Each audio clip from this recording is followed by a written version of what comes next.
Hello friends, welcome to UK तैयारी।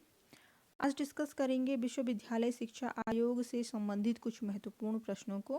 ठीक है, विश्वविद्यालय शिक्षा आयोग यानी कि जिसे राधा कृष्णन आयोग भी कहा जाता है, 1948-49 में इसका गठन किया गया था। तो देखिए वन बाय वन इसके क्वेश्चंस को देखते हैं। फर्स्ट क्वेश्चन है, विश्वविद्यालय शिक्षा आयोग के अध्यक्ष कौन थे? तो विश्वविद्यालय शिक्षा के जो अध्यक्ष थे वो कौन थे?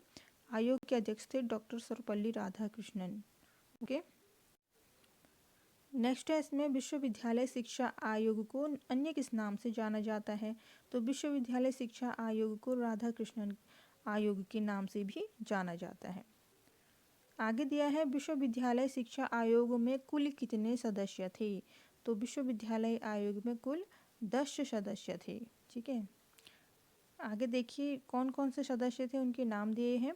सबसे पहले जो अध्यक्ष डॉक्टर सर्वपल्ली राधाकृष्णन जी स्वयं थे, और उसके अलावा सदस्य देखिए doctor Tarachand, sir James A Duff, doctor Zakir Hussain, doctor Arthur Morgan, doctor A Lakshmana Swami Mudaliar, doctor Meghnad Saha, doctor Karm Narayan Bahl, doctor John J Tigert, Shri Nirmal Kumar Siddhanta. ठीक है, तो ये सदस्य थे जो कि विश्वविद्यालय शिक्षा आयोग के सारे के सारे 10 सदस्यों की ये पूरी लिस्ट है। ठीक है, आगे बढ़ते हैं। भारत सरकार को विश्वविद्यालय शिक्षा का गठन करने का सुझाव किसके द्वारा दिया गया? तो भारत सरकार को किसके द्वारा ये सुझाव दिया गया है कि आपकी जो शिक्षा का स्तर है उसके लिए आपको एक विश्वविद्यालय की स्थापना करनी चाहिए। तो यह सुझाव दिए थे केंद्रीय शिक्षा सलाहकार बोर्ड तथा अंतर विश्वविद्यालय शिक्षा परिषद द्वारा। ठीक है, तो ये यहाँ पर केंद्रीय शिक्षा सलाहकार बोर्ड द्वारा और अंतर विश्वविद्यालय शिक्षा परिषद द्वारा ही ये सुझाव भारत सरकार को दिया गया। आगे दिया है इसमें, भारत के प्रथम उपराष्ट्रपति कौन थे? तो भारत के प्रथम उपराष्ट्रपति भी डॉक्टर सर्वपल्ली राधाकृष्णन थे, जिन्होंने कि विश्वविद्यालय शिक्षा आयोग का गठन किया था। वही भारत के प्रथम उपराष्ट्रपति भी रहे। ओके, नेक्स्ट है इसमें, भारत के द्वितीय राष्ट्रपति कौन थे? और द्वितीय राष्ट्रपति भी डॉक्टर सर्वपल्ली राधाकृष्णन ही थे। आगे दिया है, प्रथम भारत रत्न किसे दिया गया? ठीक है, तो भारत का जो पहला भारत रत्न दिया गया वो किसे दिया गया? वो भी डॉक्टर सर्वपल्ली राधाकृष्णन को दिया गया 1954 में। ओके, आगे है इसमें, स्वतंत्र भारत का पहला शिक्षा आयोग कौन है? जब भारत आज़ाद हुआ था तो उस टाइम पर सबसे पहले जो शिक्षा आयोग बना था तो वो कौन सा था? वो भी राधाकृष्णन आयोग ही था, जिसे कि विश्वविद्यालय शिक्षा आयोग भी कहा जाता है। नेक्स्ट है, राधाकृष्णन आयोग के अनुसार शिक्षक को कितने भागों में बांटा गया? तो राधाकृष्णन आयोग के अनुसार शिक्षकों को 4 भागों में बांटा गया। इस तरह से professor, reader, lecturer and instructor. ठीक है, इस तरह से 4 भागों में शिक्षक को बांटा गया। नेक्स्ट है इसमें, विश्वविद्यालय शिक्षा आयोग का शिक्षा का क्या माध्यम था? तो जो विश्वविद्यालय शिक्षा आयोग का जो शिक्षा का माध्यम था वो था अंग्रेजी, हिंदी व अन्य भाषा। ठीक है, अंग्रेजी, हिंदी व अन्य भाषा में शिक्षा को माध्यम बनाया गया विश्वविद्यालय शिक्षा आयोग में।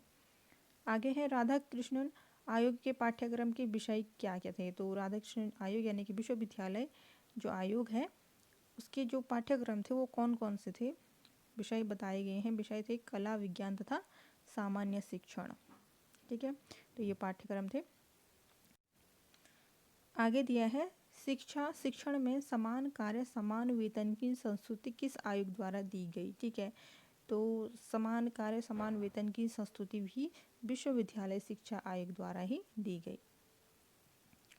नेक्स्ट है इसमें, यूजीसी के गठन की सिफारिश किस आयोग द्वारा की गई? तो यूजीसी का गठन भी विश्वविद्यालय शिक्षा आयोग द्वारा किया गया। आगे है, राधाकृष्णन आयोग का संबंध किस प्रकार की शिक्षा से है? तो राधाकृष्णन आयोग ने विश्वविद्यालय शिक्षा के बारे में बताया है। नेक्स्ट है, राधाकृष्णन आयोग ने शिक्षा को किस सूची में शामिल करने की सिफारिश की? तो राधाकृष्णन आयोग को समवर्ती सूची में रखने की सिफारिश की गई थी। ठीक है, शिक्षा को समवर्ती सूची में कब शामिल किया गया? अब शिक्षा को समवर्ती सूची में शामिल किया गया 1976 में। ठीक है, नेक्स्ट है इसमें, राधाकृष्णन आयोग में उच्च शिक्षा के कितने स्तर बताए गए। तो राधा कृष्ण आयोग में शिक्षा के कुछ स्तर बताए गए कुछ इस तरीके से। स्नातक होना चाहिए 3 वर्ष का, स्नातकोत्तर होना चाहिए 2 वर्ष का, और जो शोध होता है वो 2 वर्ष का ही कहा गया है। ठीक है, स्नातक, स्नातकोत्तर और शोध की जो शिक्षाएं होती है वह इस तरह से अलग अलग हिस्सों में बांटा गया। स्नातक 3 वर्ष, स्नातकोत्तर 2 वर्ष और शोध का 2 वर्ष बताया गया। ओके, आगे है इसमें राधा कृष्ण आयोग की सिफारिशें संबंधित थी। तो जो राधा कृष्ण आयोग की सिफारिशें थी वो किससे संबंधित थी, वो थी उच्च शिक्षा 1948 से। ठीक है, यानी कि उच्च शिक्षा से संबंधित थी जो राधा कृष्ण आयोग की सिफारिशें थी। नेक्स्ट है विश्वविद्यालय शिक्षा आयोग में कार्य दिवस की संख्या कितनी बताई गई। तो विश्वविद्यालय शिक्षा आयोग में 180 दिन की कार्य अवधि बताई गई, जो कार्य दिवस बताए गए वो भी परीक्षा के जो दिवस होते हैं उन्हें छोड़कर। नेक्स्ट है आयोग की आख्या को कितने भागों में विभाजित किया गया।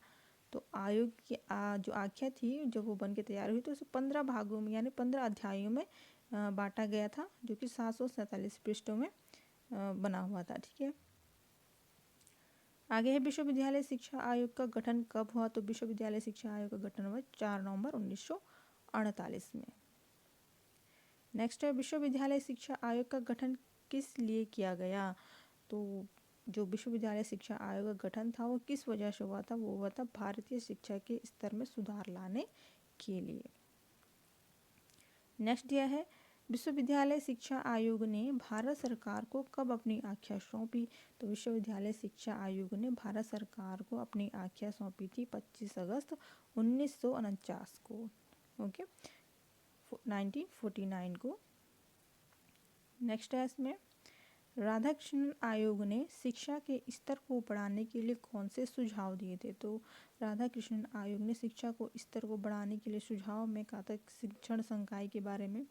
ठीक है, शिक्षण का स्तर, विश्वविद्यालय का प्रशासन एवं वित्त, विश्वविद्यालय की शिक्षा संरचना एवं संगठन, इन 4 चीज़ों पर सुझाव दिए थे राधा कृष्ण आयोग ने। नेक्स्ट इसमें व्यावसायिक एवं तकनीकी शिक्षा के सुझाव किस आयोग में दिए गए।